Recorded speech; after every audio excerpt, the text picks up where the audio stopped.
You are watching Weather Channel's continuing live coverage of Hurricane Irma as it approaches Florida. I'm Justin Michaels, live for you right now on Palm Beach Island. And you can see the waves are whipping up. It is a beautiful day here in Palm Beach. The wind is also whipping up, and people are getting their last few hours here on Palm Beach Island because as of 5 o'clock today, we have a mandatory evacuation on this island.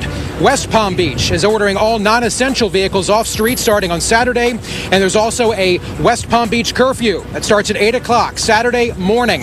You can see some video here of people preparing, people getting those last storm shutters and boards, plywood up on doors and windows. This island is certainly preparing for the worst of Hurricane Irma. Now, Palm Beach County is expected to experience hurricane-force winds before dawn Sunday, and all public stores in Palm Beach County have moved up their closing time. That's 8 o'clock now, tonight. 8 o'clock tonight is when Palm Beach County public stores are going to close due to Hurricane Irma. Now, we have been speaking to people here on Palm Beach today about preparations. Are they ready? Are they concerned? Listen now. I mean, if you're not worried, I think there's a problem. You know, everybody should be worried, but that only makes you prepare better. So I think I am worried, but I am also prepared. So. And what have you done to prepare? I mean, we've managed to do everything that the basics of getting food for 3 days. I added a few extra, went to 3 to 5 days or so. Food, water, you know, and a few other steps going into figuring out how your home is built. Is it concrete block, wood block? If it's a townhome, what are the exterior windows, sides? Just basic thinking about the structure and how everything is put together, where the weak points are in the house, and basically trying to prepare those sides better.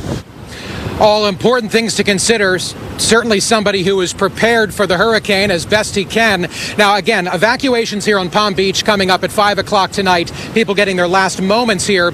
Let's go to Buddy Dyer, the mayor of Orlando, Florida. Mayor, thanks so much for being with us here as we continue our coverage on the Weather Channel. My pleasure, Justin. So, Mayor, tell me, how is your city faring? Are you planning evacuations? What's the status right now? People are evacuating to us rather than evacuating from us. But like Palm Beach, we have a beautiful day, and if it was 100 years ago, we'd have no idea that a huge hurricane was on our doorstep. But our residents have been through a few of these, and they're heeding the advice to take this storm very, very seriously. We gave out 20,000 sandbags in the last 24 hours. People are doing the things that are necessary to be prepared for the storm. Mayor Dyer, would you say that your city is absolutely prepared for Irma? I would say that our city services, I just finished my final senior staff meeting, and we've checked all the boxes, and we're as ready as we can be for that. I can't say that every single citizen is prepared, but I can tell you everybody that I have talked to has been taking this very seriously, and I can tell you that people are a little nervous about it. Well, and because you are getting such an influx of people, believe me, we've been looking for hotels in your area. We can't seem to find them right now. So a lot of people are counting on Orlando for safety. As far as the safety plan for the city, have you increased police patrols, first responder patrols? We have. We've gone into a function where there's no leave time. We're doing 12-hour shifts, so we're in emergency mode already.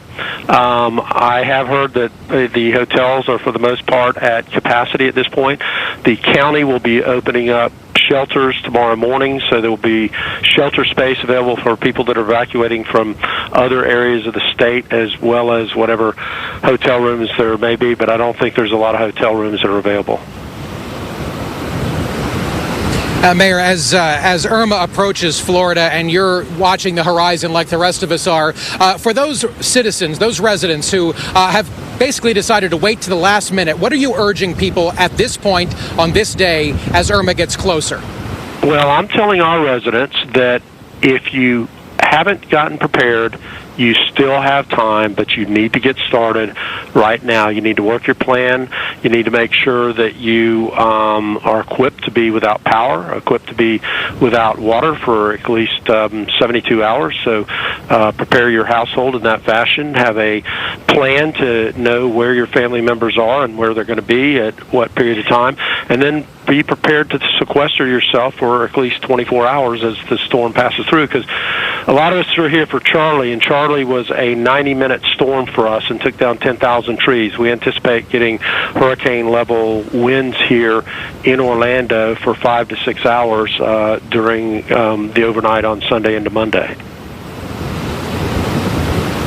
Well, and also, Mayor, of course, you're in the happiest place on earth, right? You have families there for the Magic Kingdom, Disney, also Universal Orlando there. Huge tourist population. As far as tourists go, what are you asking for your temporary guests in Orlando? Well, you know, some of the resort hotels are probably the safest place in all of Florida, and the attractions do a pretty good job of entertaining people during long stretches of time. Of course, the parks themselves will be closed, but the hotels were built to standards that could withstand a Hurricane 5 hurricane. So we're asking them to stay in place. Very good. Mayor Buddy Dyer from Orlando, Florida. Sir, we wish you all the best as Irma gets closer. Thank you for your time today. And let's go now to Cocoa Beach. That's where we find Weather Channel correspondent John Zarella. John, how are conditions where you are?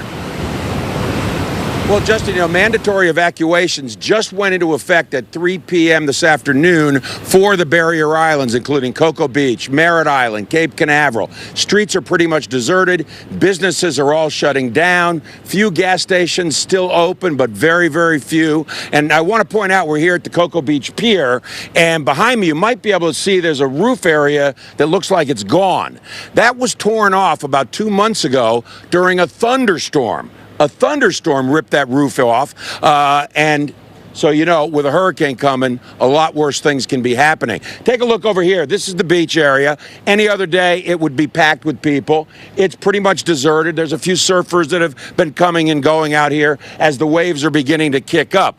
And I want to point out also, Justin, you can see in the distance there, the sand dunes, one of nature's protections against natural disasters like hurricanes. So you've got the sea oats there at the crest of the dune, and you may be able to see that there's condominiums back there behind the dune, and they are all boarded up. We haven't seen any people coming or going from there either. Now, up at the Kennedy Space Center, they finished up preparations today, getting themselves all in place, everything locked down as best they could in preparation for the storm. And of course, they are closed down for the duration as well. So everybody here getting ready. One of the things we noticed in our travels around today, a lot of people have boarded up, and that's good news. The question, of course, is how many are going to evacuate. Last year when Matthew came up here, the city manager at Cocoa Beach said they were disappointed when I talked to him yesterday about the numbers of people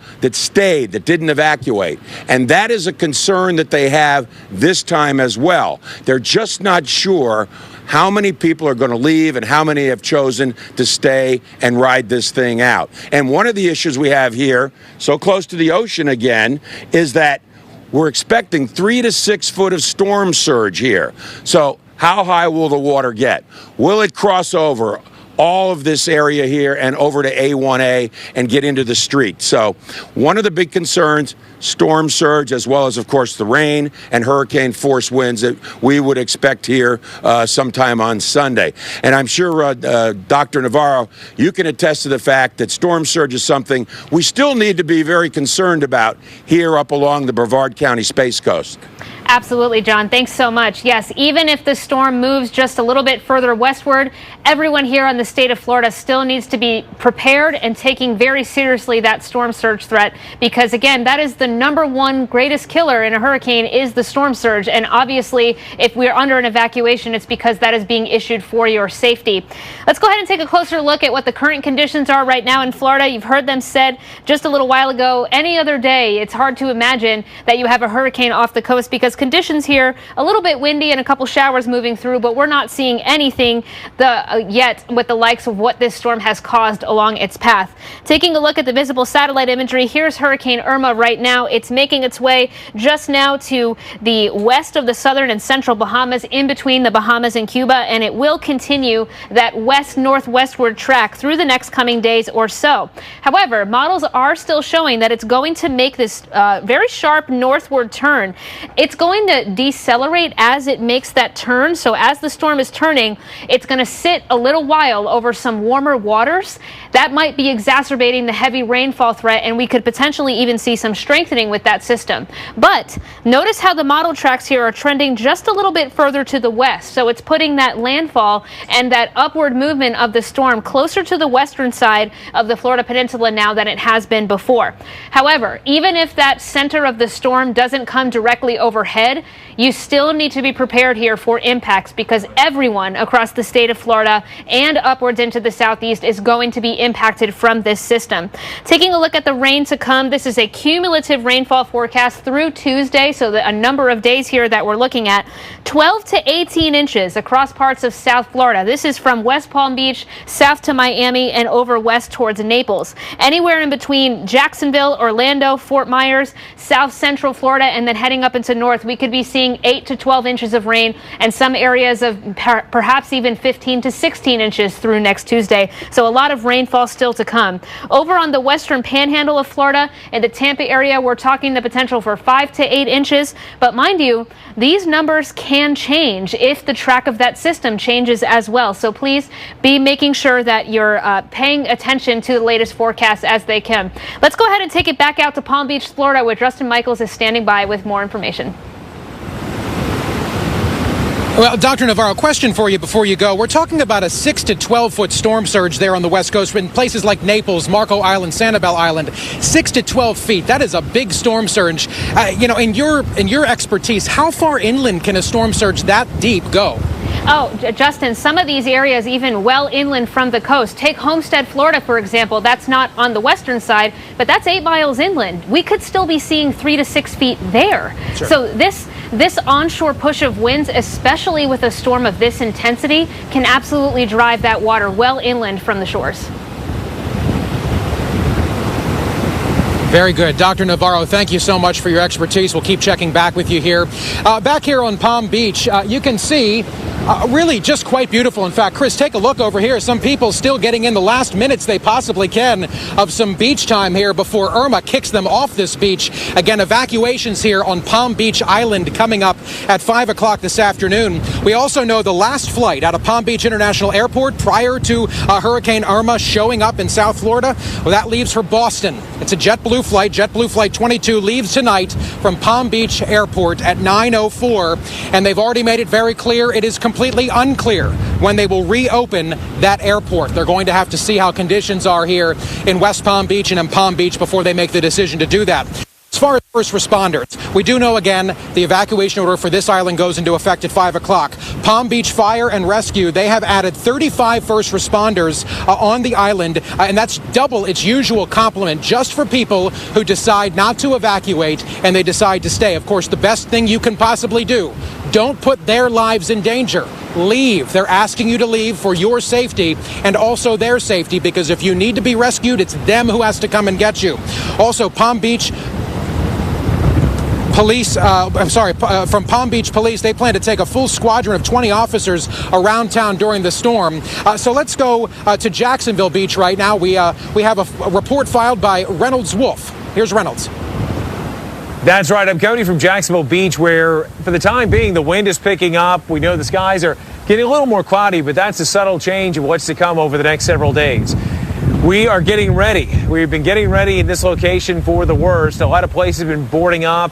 They've been putting out sandbags at our location here at this hotel, but it's also been happening on the other side of the intercoastal back in the city of Jacksonville. In fact, if you take a look at this video, people working like ants as hard as they can, putting up the boards, putting up the tape, putting up sandbags for what we can anticipate. Strong winds that could cause all kinds of damage. At the same time, storm surge along the coast, but also there's the prospect of very heavy rainfall. Some locations could get 8 to even 12 inches of water piling up, and just think of all the damage that could ensue. Big problem that we have, though, with power outages. We've got millions of people that have evacuated. The roadways are full, but for those who stay behind, there's a chance they could be without power for days, perhaps even weeks. Let's send it back to you. Again, that Reynolds Wolf there north of us in Jacksonville, Florida. Now, to give you some perspective on where we are, this is Palm Beach Island, West Palm Beach. World famous West Palm Beach is about a quarter mile that way, quarter mile to the west of Palm Beach, across an intercoastal waterway, a causeway, if you will. A lot of yachts dock there, a lot of boats. People have their homes on that causeway. In addition to having property here, the ideal property right here looking at the ocean, there, of course, is some very expensive property back there. Some friends of mine who live down here say that causeway should be full of boats on a normal day in the summer. Right now, we counted 3 in that causeway, so people are certainly heeding the warnings here in Palm Beach and West Palm Beach. The Weather Channel will continue live coverage of Hurricane Irma as it continues to get closer to the state of Florida right after these messages. Stay tuned with us.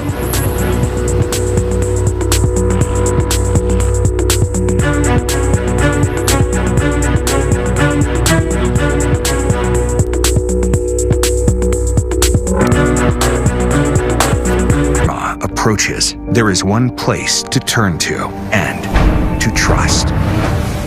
Trust in the Weather Channel.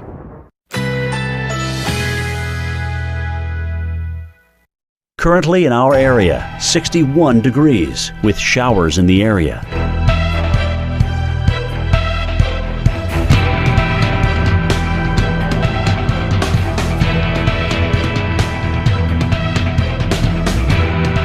Tonight, partly to mostly cloudy, slight chance of a rain shower, low 45. Saturday, partly cloudy.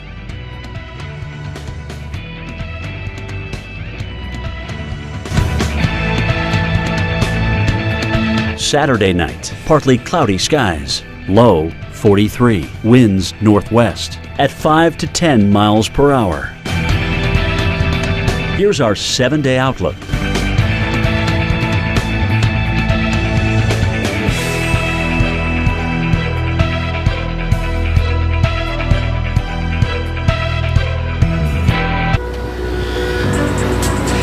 Welcome back to the Weather Channel's continuing coverage as Hurricane Irma approaches. I'm Justin Michaels, live for you right now on Palm Beach Island here on the west coast of Florida. Of course, tourism. Tourism is a big word here in the state of Florida, the Sunshine State. In fact, it's the biggest word probably. People come here from all over the world. Tourism is the #1 industry and probably the biggest attraction. I'm just going on a limb saying this is probably Walt Disney World.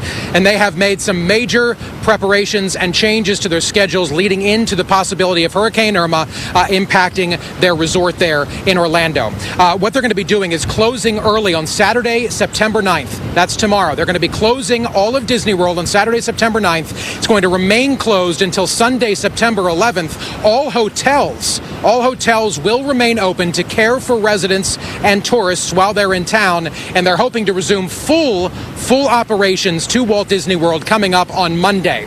So again, remember, Disney World will be closing on Saturday, September 9th. Just remember that as you plan. They are offering some information as far as tickets and how you can get reimbursements for different things. We'll have that for you online, but you need to, here's a phone number for you. This is something that they put out. It's area code 407-939-7818. That's 407-939-7818 to contact Disney World about reimbursements for tickets you may have purchased for different shows. They have a much altered schedule, so make sure you're paying attention to Disney's website. For right now, let's go into Dr. Erica Navarro talking about storm surge. This is never something that we like to see, and it's almost a bit surreal because we are likely looking at one of the worst hurricanes that we've seen here in the Atlantic Basin.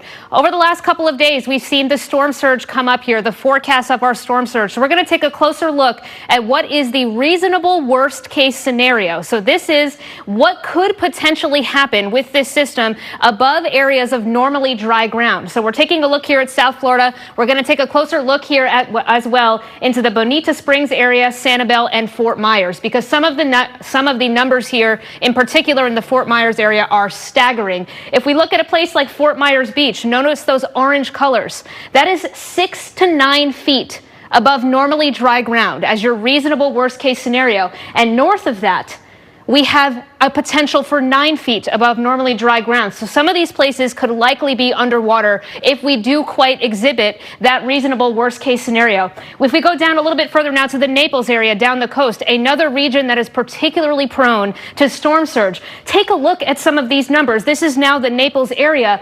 There's a very widespread 3 to 6 foot potential here, reasonable worst case scenario, and a lot of orange and red as well. Again, if we zoom in even closer, taking a look at some of these roads, 9 foot potential here. This is life-threatening and catastrophic storm surge. So please, this is what it looks like on the map. We want you to get an idea of what to be expecting, but we can also show you what this looks like in 3D if this were to potentially happen. So here we go. Here's our monitor here showing you what it would look like as that water starts coming up to 3 feet. Notice that is enough water to submerge your car. That car might even begin to lift up off the ground. You notice that it's coming now into the lowest levels of your home. But if you happen to exhibit that 6 foot range, now this is some of the numbers we could be expecting potentially in some of these areas. Notice this water's over my head. I would not be able to stand in this without this much water. But now we also have things floating in the water that you might not be able to see. So this is definitely not a situation you want to find yourself in, as that water is now likely into the second story of your home. And if we get up into that 9 foot range, if that is exhibited, the entire lower level of your home is gone. So this is not something that you can withstand and outlive. So please, again, heed those warnings by your officials. We're going to have much more coverage coming here at the Weather Channel. We have crews live in Florida, and we'll have continuing coverage through the day. Stay with us.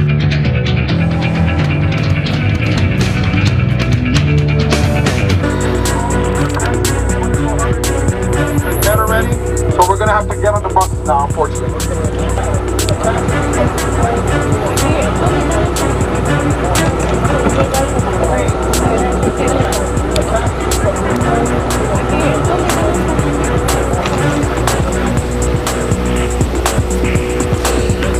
You're watching the Weather Channel's continuing live coverage of the approach of Hurricane Irma. I'm Justin Michaels, live for you this half hour on Palm Beach. We're close to West Palm Beach, about a quarter mile away across a causeway, to give you an idea of what we're looking at. This is the Atlantic Ocean back here, and a long way off, Hurricane Irma is down there to the south of us right now. But you can see right now, people here on Palm Beach are doing everything they can to soak up as much sun as possible and enjoy their time here on Palm Beach as long as possible, because Palm Beach, this entire island that is Palm Beach, does close to the public. Complete mandatory evacuation coming up at 5 o'clock tonight. West Palm Beach, again, just to the west of where we are right now, will order non-essential vehicles off the streets. That's starting on Saturday. And also there's a curfew going into effect in West Palm Beach. That starts at 8 o'clock Saturday morning. Palm Beach County, they're expecting hurricane force winds before dawn on Sunday. And another important thing as you finish your preparations, Publix stores, a very popular and well-used grocery store chain here in Florida and in the South, they are going to be closing all their Palm Beach County stores at 8 o'clock tonight because of Hurricane Irma.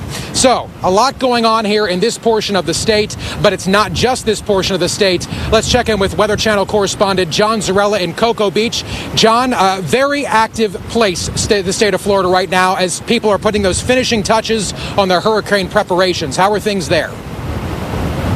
That's right, Justin. And mandatory evacuation has gone into effect here on the Barrier Islands, Cocoa Beach, Merritt Island, Cape Canaveral. That was as of 3 p.m. this afternoon. That gives folks 24 hours to finish up whatever they're doing and then make their decision, final decision. Are they leaving?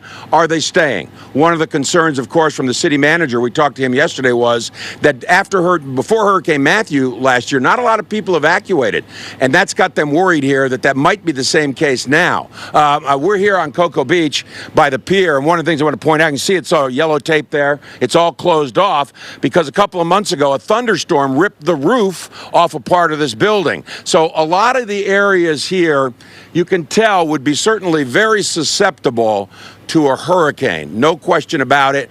We saw after Matthew last year, lots of tree damage, lots of fence damage, lots of roofs. And in fact, the cleanup from Hurricane Matthew, which stayed offshore about 60 miles, took almost till Thanksgiving before all the debris was picked up. So it's not just the storm in the aftermath, it's the massive efforts that it takes for cleanup. Even for a storm that we got last year where the maximum wind gust was 107 reported out at Cape Canaveral Air Force Station. Again, on the beach, you can see it's pretty much empty. There are a few people coming and going. The sand dunes over here, which are nature's natural protection against hurricanes, and a lot of the condominiums and hotels down here are built clearly behind the dunes. Nothing is built in front of the dunes. So that adds protection from storm surge, which is certainly a concern here. One other thing worth pointing out is we've had rain showers here on and off all day. Last night, huge thunderstorms, rained intermittently on and off all day, all last night. So the ground is already saturated. There is already standing water. There are already puddles. And we haven't even gotten anywhere near to Irma, which is still more than a day away here before we start feeling the effects. So a long way to go here, and that ground saturation certainly doesn't help the fact that we might well see some more localized flooding in this area, as well as the storm surge threat along with the high winds. And Dr. Navarro, I know that ground saturation, when you get this kind of rain before a storm, is not a good thing.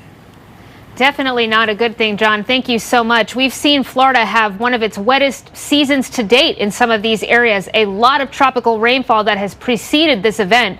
So we certainly don't need any more rainfall coming in, but that is exactly what we'll be looking at here with this system as it comes into Florida this weekend and early next week. If we take a look at the information, this was the latest on Hurricane Irma, the 2 p.m. advisory that came out from the National Hurricane Center. Still a very strong storm here with winds sustained at 155 miles per hour. Mind you, the gusting winds on top of that will be higher than that. A strong Category 4 system that we are looking at moving off to the west at about 14 miles per hour. We still are anticipating that storm to make a northward turn sometime in the next couple of days, but until then it will continue along this westward trek here in between the Bahamas and the northern coast of Cuba. And if you look at where we've come, this white line here is showing you the track of Irma as it's made its way here across the Caribbean. This red line here to the left of this is showing you where it's forecasted to go, and that eye is moving right along that line there. So it's on track with where we think it is going to go at this point. And so beyond this, it becomes a question of where is it going to go and when is it going to make that northward turn that we are anticipating. So here we go, sometime Sunday morning, probably around dawn, we are expecting a Category 4 landfall here somewhere along South Florida. This is going to bring devastating impacts, including storm surge, as well as very heavy wind and rainfall, not only just on Sunday, but through the weekend into early next week. And beyond that, models are showing it hugging the western side of Florida right now. They've been trending to the west over the last couple of hours, and then it will be bringing impacts here into the state of Georgia, likely into Alabama and also into the Carolinas as well. So impacts here to come through the week for much of the southeast today. Here's a closer look at that rainfall here, especially now moving into Monday. So this is now Monday night. Look at this strong push of onshore winds coming into the Georgia and the Southern Carolina coast. That is also going to bring some storm surge here as well, coastal erosion, coastal flooding, and likely some very large and destructive waves, because it's not just the storm surge. We also do exhibit very high waves on top of that. So please keep that in mind, because that will also cause some flooding problems as well. If we take a look at the rainfall still to come, South Florida is going to exhibit some of the highest amounts here with the system, potentially a foot of rain, maybe higher than that in some areas. This is from West Palm Beach down through Miami and even as far west as Naples here, moving along the southern coast. But the rest of Florida, particularly central Florida and the eastern side of the state, likely going to be seeing 8 to 12 inches of rain and up to maybe even 15 to 16 in some areas. Again, this is cumulative through Tuesday, but that is still a lot of rainfall. And as you heard John mention, the soils here are very moist, so we certainly do not need this kind of rainfall right now coming into the state of Florida. But if we look ahead to what we're expecting next week, This is now the rainfall through the southeast again through Tuesday. Places like Atlanta, Savannah, everywhere else through southern Georgia. We could also be talking about a lot of rain here in some of these areas. Coastal areas in particular, like Savannah, we could be seeing 8 to 12 inches of rain, but it could be anywhere from 3 to 6 inches throughout much of Georgia and South Carolina. So there are many threats here that we're concerned about this system. This is a very serious, devastating, and life-threatening storm that we are talking about. So please make sure you're paying attention to the newest information as it's coming in and heeding the advice of the officials. If we take a look right now at that storm, you can see it is very large. It's taking up a huge area here across Cuba and the Bahamas. This is what the wind field looks like underneath all of that cloud cover. That red area is showing you the eye. There's the eye right there in the center. That is where the hurricane force winds are contained. Those are winds greater than 70 miles an hour. Notice that's a small area, but that is a very devastating area that we are talking about here, with gusts that could be upwards of 155 to maybe even 180 miles per hour. But even though that area is very small, we still have to be concerned about the area just outside of that, because even if the winds are not as high sustained, we could be seeing gusts into the hurricane force range on top of that. So, Jackie, the winds here are a great threat with this system. We are certainly concerned about this amongst the other threats as well. Right. You don't want to focus on that line because you mentioned the hurricane force winds. That field is expanded, Erica, up to 70 miles across. So if you double that, 140 miles in the peninsula of Florida is smaller than that. So depending where it goes, it could cover the entire state. Let's get you up to date now with what we know. Georgia adding 64 counties to state of emergencies now. Mandatory evacuations have been ordered for Zone A in Tampa. Mandatory evacuations are also underway now in Sarasota County for the people in Zone A, the Barrier Islands, and in mobile homes. Palm Beach County will be under curfew starting tomorrow at 3 p.m. due to Hurricane Irma, and that means that nobody should be on the road after 3. So you really have to be on the road. Hopefully all of you are heeding those warnings. They tell you to evacuate. Don't wait. Everyone should be prepared for this storm already because time is running out. Erica, Dr. Navarro talks about so many of the different threats that we're going to be dealing with this hurricane. We also have a tropical tornado threat, and this will begin as early as tomorrow. Landfalling hurricanes will bring these brief little spin-ups that can cause damage, and that threat is nearly statewide. It's from Jacksonville all the way down towards the Keys for tomorrow, and the Torcon numbers are very high. Number 8 here for South Florida. That means an 8 in 10 chance of a tornado within 50 miles of your home here. East Central Florida, the risk of 5, and then into northern parts of Florida, including you in Jacksonville, the Torcon is 4. Remember that this map is showing you tomorrow's risk only. We think that tornado risk will continue with the storm, especially as it continues to head northward and in that right front quadrant of the storm. So down the line, we could be seeing those tropical tornadoes in Georgia as well as into the Carolinas. So something to keep in mind in advance. So let's take a look at a couple of specific locations. Marathon, Florida, the tropical storm force winds arrive already by tomorrow morning. We're expecting them to last through Sunday. The brunt of the storm, where you're going to be feeling those hurricane force winds, category 3, 4, maybe 5, between Saturday night and Sunday morning. Rainfall amounts reaching 12 to 18 inches. That's a foot to a foot and a half of rainfall. And then the storm surge may be reaching as much as 10 feet. The Keys could just be covered and inundated with water. How about you in Miami? Saturday morning to late Sunday. This is when we're expecting the main impact window, with the worst of it on Sunday morning. The hurricane winds greater than 100 miles per hour. We're talking about structures that are going to sustain some really significant damage, not just roofs coming off of homes, but also walls could be coming down in this type of a situation as well. Rainfall 12 to 18 inches, so it's not just the surge, it's the inland freshwater flooding, which will continue to be a problem with this storm. So all hazards for sure. Here's a look at the close-up view of the rainfall between Fort Myers stretching over towards Fort Lauderdale and Miami. All of this purple area is anywhere between 15 and 18 inches of rainfall. How about Orlando? We just got word, or Justin Michaels told us, that Disney World has decided they're going to shut things down as we head towards the weekend. So Orlando could be dealing dealing with Category 2 hurricane winds in excess of 100 miles per hour. We're expecting the window for you between Sunday morning and Monday morning, and then late Sunday to Monday morning is when we'll see the strongest of the winds with the rainfall between 8 and 12 inches. As we take a look close in for some of these rainfall numbers, notice Orlando and eastward likely going to be seeing some of the heaviest rainfall totals, 9-10 inches, and then over here towards the village, even 8 inches of rainfall. So this is really, really widespread to see all of that rain. That's an update on some of the city-specific forecasts. We're going to go back on out to our Justin Michaels in Palm Beach.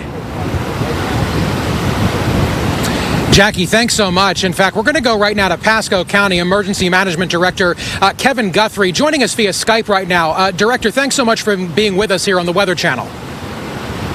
You're welcome. So, Kevin, tell me, how are things in Pasco County right now? Of course, Florida is under the gun when it comes to Irma. How is your county preparing? Right now, what we're doing is we're preparing and have already opened shelters for 246,000 evacuees are evacuating. Of course, we don't expect 246,000 people to show up at our shelters, but we usually anticipate 10% of that. So we're getting ready for about 24,000 people to show up at our shelters. As you have seen the path, it does go over the eye wall now is projected to go over the eastern portion of our county. So we are preparing to evacuate people. We're preparing our search and rescue teams. We're preparing for debris to be literally all over the place. We're activating our debris removal and debris monitoring contracts. So we're doing those necessary, as you will, typical activation issues when we're dealing with a situation like this. So all the normal preparations are in place, and we're pressing ahead full steam. Well, and as Irma continues to approach, Kevin, as far as what you're telling your residents, as far as the severity of the situation, again, you said it yourself, we're talking about the potential for the eye wall going over the eastern part of your county. How are you getting information out to them to impress on them how serious that situation is?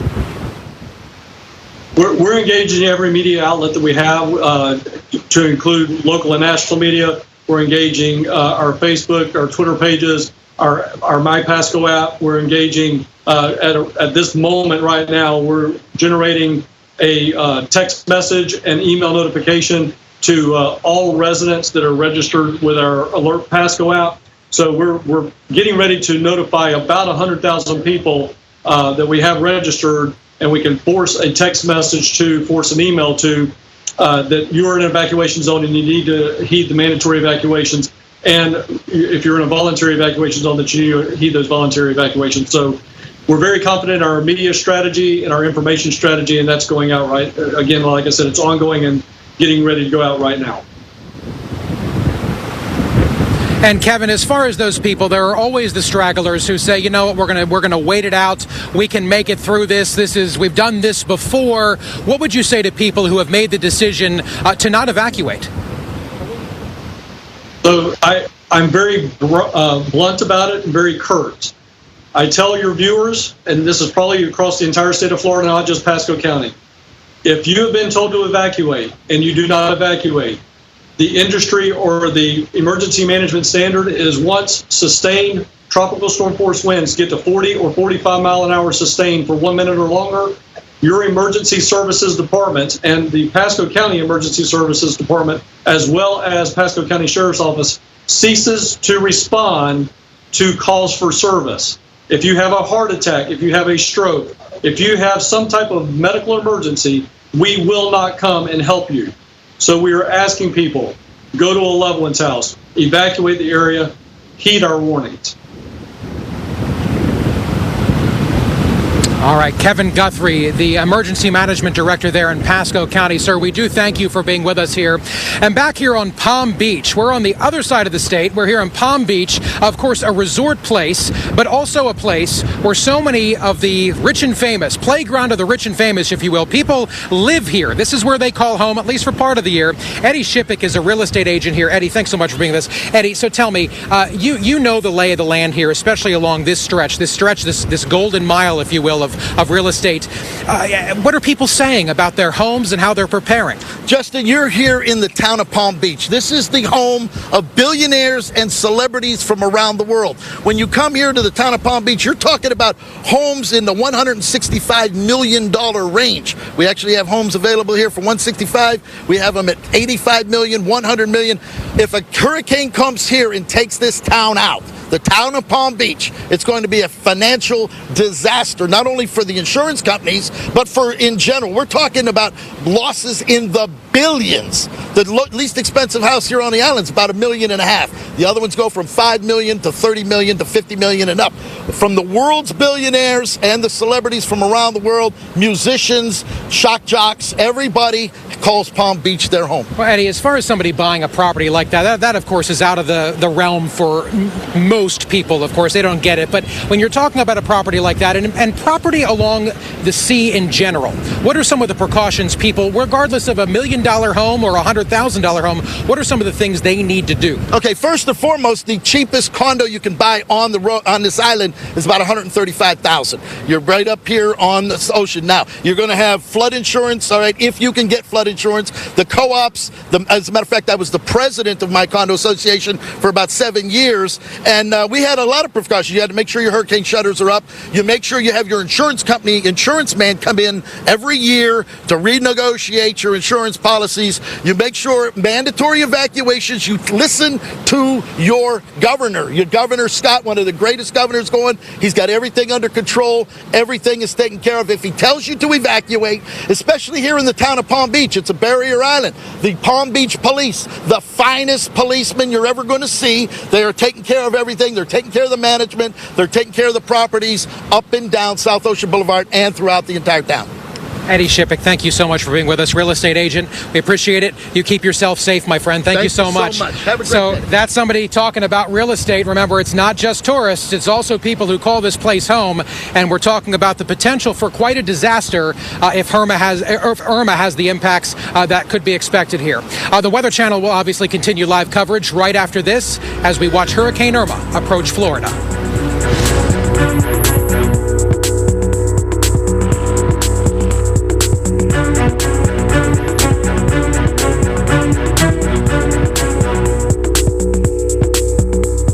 Hurricane Irma approaches, there is one place to turn to and to trust. Trust in the Weather Channel.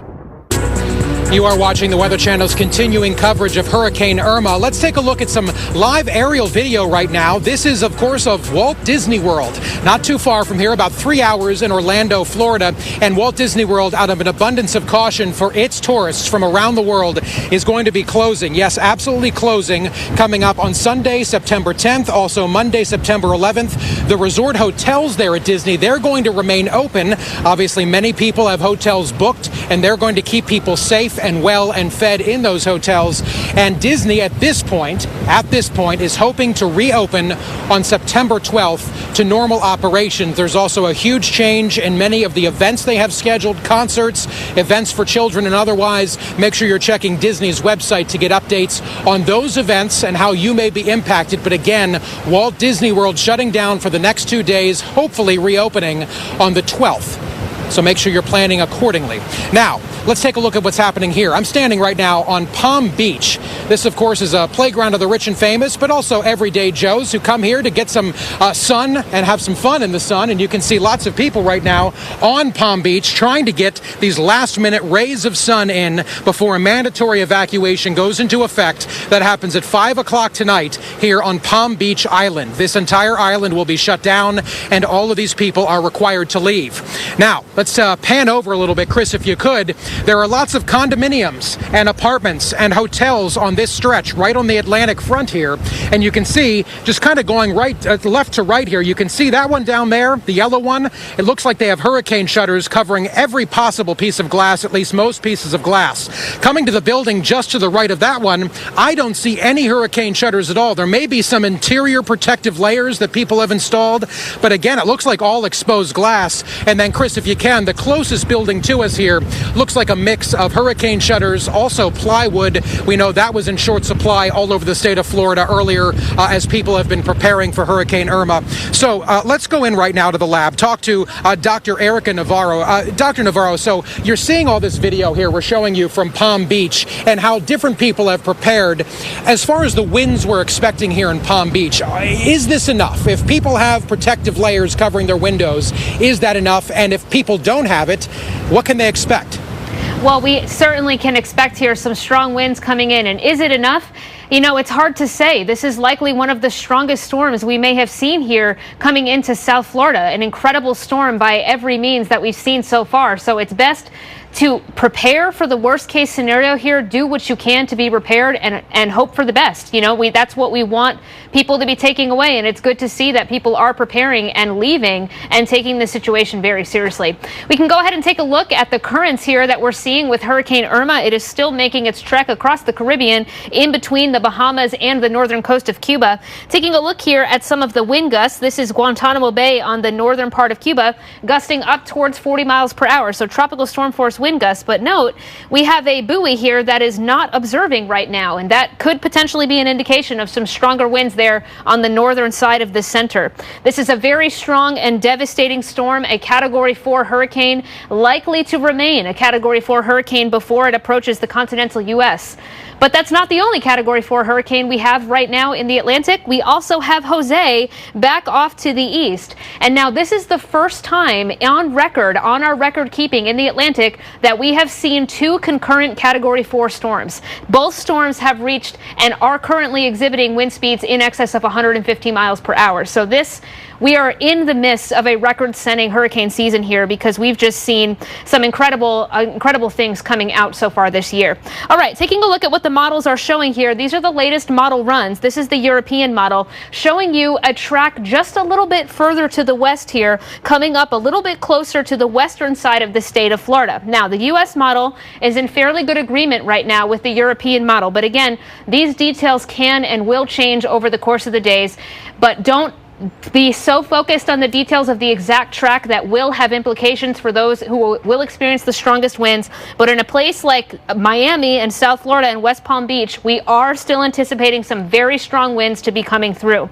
So we can take a closer look at the Miami skyline here to get an idea of what we could be anticipating, because the Miami skyline does have some very tall, high-rise buildings. And now some folks may think that to escape the storm surge and the flooding threat, they want to get to higher ground. But a high-rise is not the best place for you to go in that scenario, because especially in a tall building here, higher than 700 feet, you're moving into a different wind field by the time that you get that high up in the atmosphere. So down here near the surface, notice the winds are going a little bit slower. That's because there's a lot more friction. There's more buildings to run into, etc. Up here, there's way less resistance from that storm coming in. So you are likely seeing a category higher of wind speed up near the top levels of those high rises. So this is not a safe place for you. If you're going to evacuate, you need to either leave or be in a much safer place. A third-story hallway with lots of cement around you would be better, but it's just best to not be there at all, because again, those winds are much faster than what you're exhibiting down here at the surface because of all the other areas in the way. So to take away here, again, the winds there could likely be a category higher.